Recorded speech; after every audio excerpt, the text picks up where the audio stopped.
और बात करेंगे अमरोहा में पुलिस ने 25,000 के इनामी को गिरफ्तार किया है। जवाबी फायरिंग में पैर में गोली लगी है। एक पुलिस वाला भी घायल हुआ है।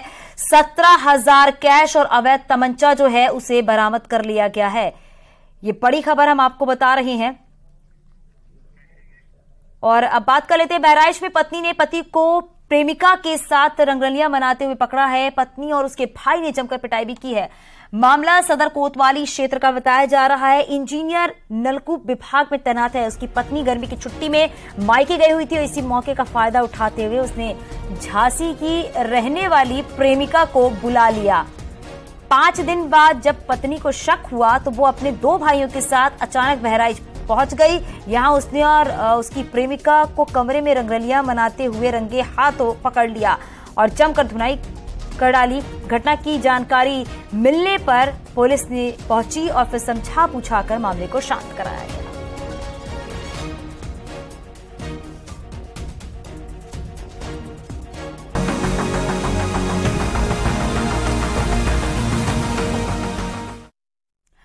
बरेली में एक ऐसे हनी ट्रैप गैंग का खुलासा हुआ है जो न सिर्फ व्यापारी, समाजसेवी जैसे लोगों को निशाना बनाती थी, बल्कि इनका शिकार एक पुलिस अफसर भी हुआ है। इस गैंग के जाल में फंसे 32 लोग अब तक सामने आ चुके हैं और 2.5 करोड़ रुपए की ब्लैकमेलिंग का खुलासा भी हुआ है। देखिए ये चौंकाने वाली रिपोर्ट।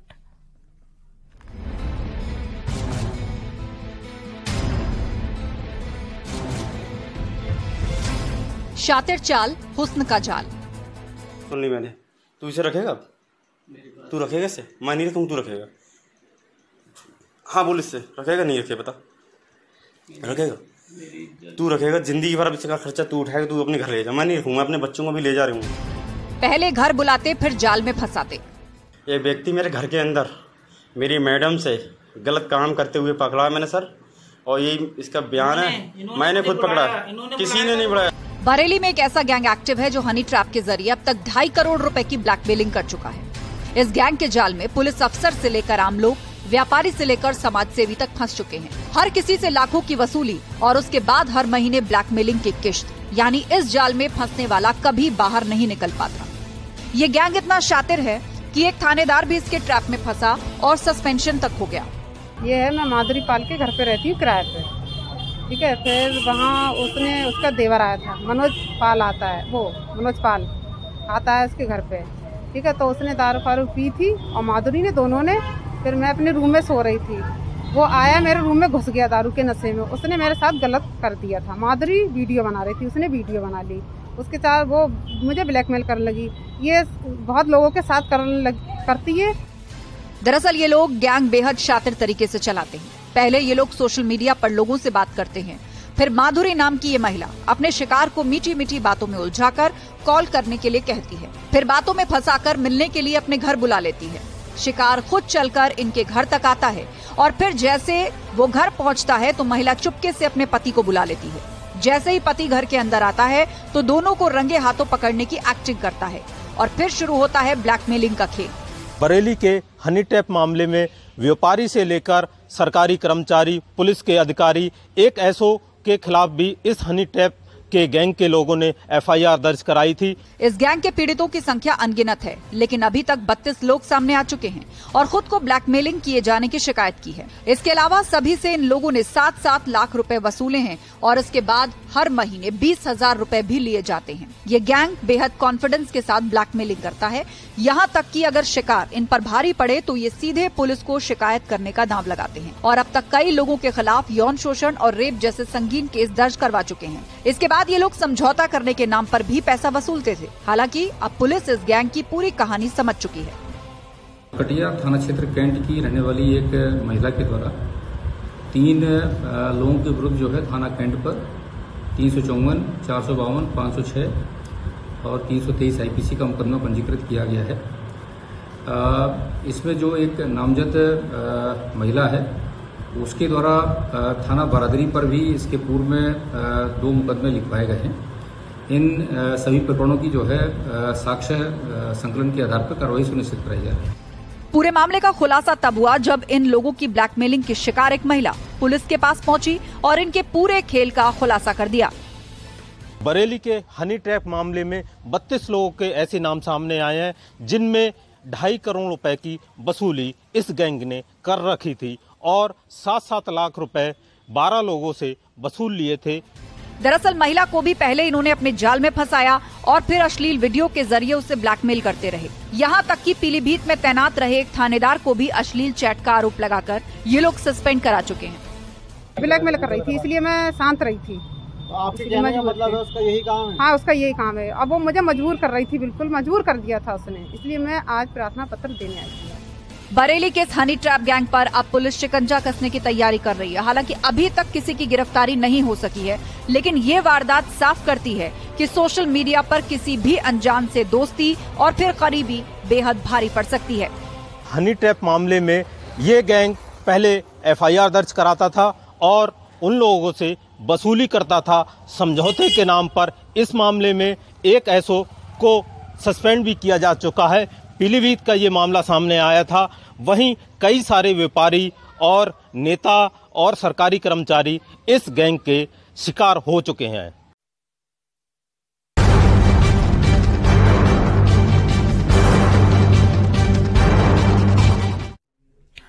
ऑनलाइन गेमिंग के जरिए छात्रों के धर्मांतरण की साजिश रचने का आरोपी शहनवाज उर्फ बद्दो अब पूरी तरह से यूपी पुलिस की गिरफ्त में है।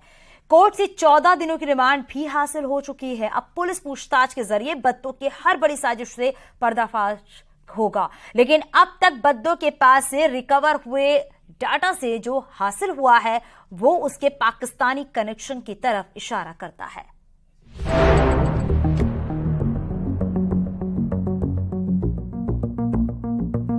बद्दो बोलेगा, गेमिंग जिहाद के राज खोलेगा। धर्मांतरण के धंधे का पाकिस्तानी कनेक्शन क्या?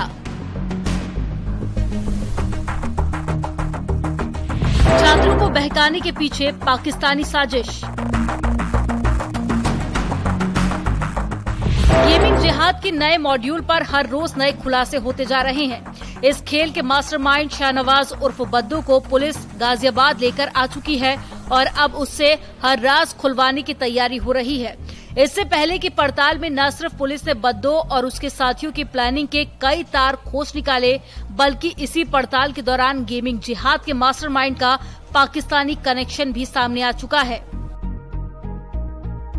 बद्दो के मोबाइल का डेटा रिकवर, चैटिंग समेत कई अहम सबूत मिले। धर्मांतरण जिहाद में इंस्टाग्राम भी इस्तेमाल। बद्दो के पास पाकिस्तानी मेल आईडी भी थी। बद्दो का मेडिकल परीक्षण हो चुका है, ऐसे में पुलिस उसको अपने घेरे के बीच में लेकर आ रही है। आप देख सकते हैं लगातार पुलिस ये कोशिश कर रही है कि उससे कोई बात न कर पाए, लेकिन बद्दो है कि उससे बात करने की हम कोशिश करेंगे। देख सकते हैं बद्दो ने जो लंबे बाल रखे उसे छोटे करा लिया। बद्दो, तुम पे जो आरोप लग रहा है इसको लेकर क्या कहेंगे? बद्दो, जो आरोप तुम पे लग रहा है क्या कहेंगे? बद्दो जो कि बच्चों का धर्मांतरण करता था आज बोलने से कतरा रहा है। वजह यही है कि लगातार जिस तरीके से यहाँ पे कहा जा रहा था कि बद्दो ही मेन एक्यूज है और उसके बाद अब इसको यहाँ से लेकर जाया जा रहा है। देख सकते हैं, लेकिन चेहरे पे इसके कोई शिकन अभी तक नहीं है। और आप देख सकते हैं यहाँ से जो पुलिस की टीम है बद्दो को लेकर जा रही है इसी गाड़ी के भीतर। बद्दो के फोन से काफी डेटा रिकवर हुआ। वो न सिर्फ गेमिंग एप्लीकेशन के जरिए बच्चों को बरगला रहा था, बल्कि इसके अलावा वो सोशल मीडिया एप्लीकेशन इंस्टाग्राम का भी इस्तेमाल कर रहा था। इसके अलावा डेटा की पड़ताल में पुलिस उस वक्त चौंक गई जब उन्हें बद्दो के डेटा से एक पाकिस्तानी मेल आईडी का पता चला। बद्दो इस पाकिस्तानी मेल आईडी के जरिए किससे संपर्क में था और क्या बद्दो के हैंडलर पाकिस्तान में बैठे हैं?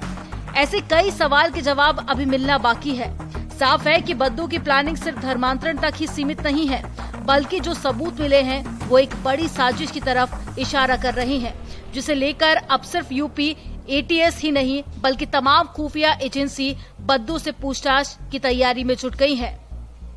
ऑनलाइन धर्मांतरण मामले में आज गाजियाबाद पुलिस ने आरोपी को CJM कोर्ट में पेश किया, जहां से कोर्ट ने उसे 14 दिन की न्यायिक हिरासत में भेज दिया है।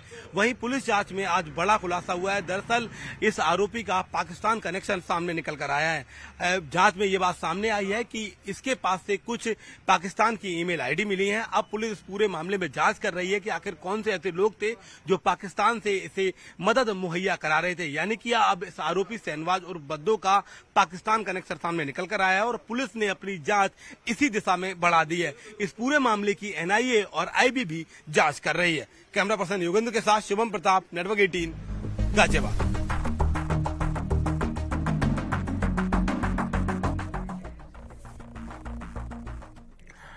बद्दू इतनी आसानी से पुलिस की गिरफ्त में नहीं आया। शहनवाज उर्फ बद्दू की गिरफ्तारी के लिए पुलिस ने गाजियाबाद से लेकर महाराष्ट्र तक कई जगहों पर छापेमारी की, इलेक्ट्रॉनिक सर्वेलांस से लेकर हर पैतरा आजमाया के और आखिरकार कैसे बद्दू पुलिस की गिरफ्त में पहुंचा, इस रिपोर्ट में पूरी कहानी देखिए।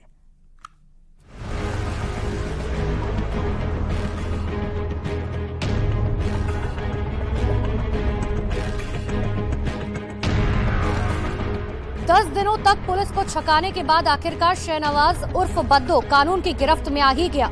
गाजियाबाद पुलिस और ठाणे पुलिस दोनों मिलकर बद्दू को पिछले 10 दिनों से ढूंढ रही थी, लेकिन बद्दू लगातार लोकेशन बदल रहा था। उसके बारे में पुलिस को कोई सुराग नहीं मिल रहा था जिससे कि पुलिस उस तक पहुंच पाए। इसी दौरान बद्दू ने पुलिस को गुमराह करने के लिए अपने भाई और मां को कोल्हापुर भेज दिया और बाद में मां को पुलिस के सामने हाजिर करवा दिया। बद्दू की मां ने पुलिस को जो कहानी बताई, उससे पुलिस को लगा कि बद्दू कोल्हापुर भाग गया और वहां से कहीं और निकलने की कोशिश में लगा हुआ है। लेकिन ये सब बद्दू के शातिर दिमाग की चाल थी ताकि पुलिस उसे कोल्हापुर और उसके आगे के इलाके में ढूंढे और वो मुंबई में आराम से अंडरग्राउंड रहे।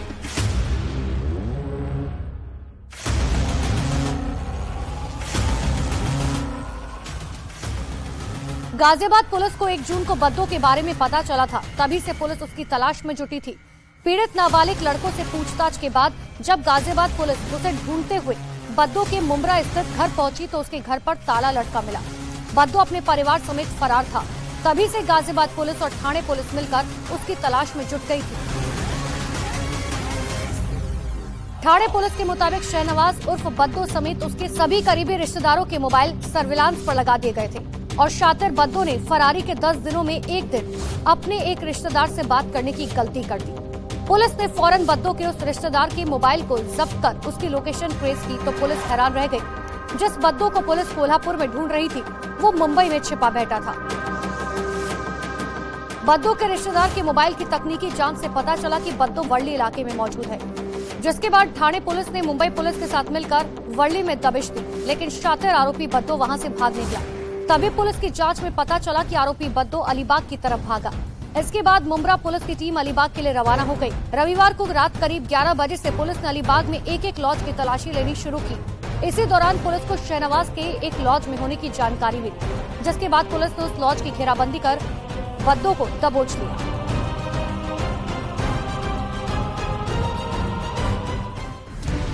गेमिंग ऐप से धर्मांतरण का मुख्य आरोपी बद्दू का नाम कैसे पुलिस के सामने आया, जरा इस पर भी एक नजर डाल लीजिए और समझिए कि कैसे महाराष्ट्र के ठाणे में बैठे बैठे बद्दू देश और दुनिया भर में गेमिंग ऐप के जरिए धर्मांतरण का खेल खेल रहा था। दरअसल गाजियाबाद पुलिस को एक जैन परिवार के नाबालिग लड़के के धर्म परिवर्तन की शिकायत मिली। पुलिस ने इस मामले में गाजियाबाद की एक मस्जिद से मौलवी अब्दुल रहमान को गिरफ्तार किया। अब्दुल रहमान ने एक जैन और 2 हिंदू नाबालिग लड़कों को धर्म परिवर्तन कराने की बात कबूल की। पीड़ित नाबालिग लड़कों ने बद्दू के गेमिंग ऐप वाले मॉड्यूल का पर्दाफाश किया। गाजियाबाद पुलिस बद्दू की तलाश में महाराष्ट्र के मुंब्रा स्थित उसके घर तक पहुंच गई। पुलिस के पहुंचने से पहले ही बद्दू परिवार समेत घर से फरार हो गया। गेमिंग ऐप के जरिए धर्मांतरण के आरोपी बद्दू से पुलिस को बहुत सारी पूछताछ करनी है। यूपी पुलिस और केंद्रीय जांच एजेंसियां सभी ये जानना चाहते हैं कि बद्दू किसके कहने पर धर्मांतरण के हाईटेक मॉड्यूल को ऑपरेट कर रहा था। पुलिस को विदेशी फंडिंग का भी शक है, जो बद्दू से पूछताछ के बाद साफ हो जाएगा। यही नहीं, पुलिस ये भी जानना चाहती है कि भारत और यूरोप के अलावा और दूसरे देशों के कितने ऐसे लड़के हैं जिन्हें गेमिंग ऐप की लत लगाकर धर्मांतरण की तरफ खींचा गया। ये सब शहनवाज से पूछताछ के बाद ही पता चल पाएगा।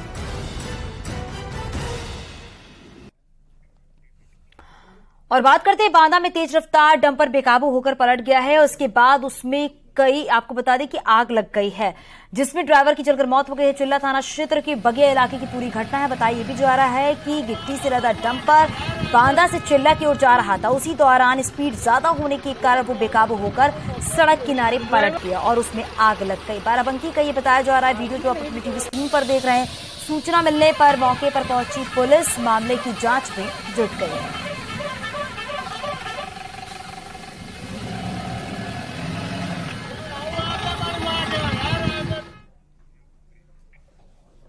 आगे भी खबरें जारी है, और कहीं छोटे से ब्रेक के लिए आप बने रहे न्यूज़ 18 के साथ। ये है न्यूज़ 18 नेटवर्क।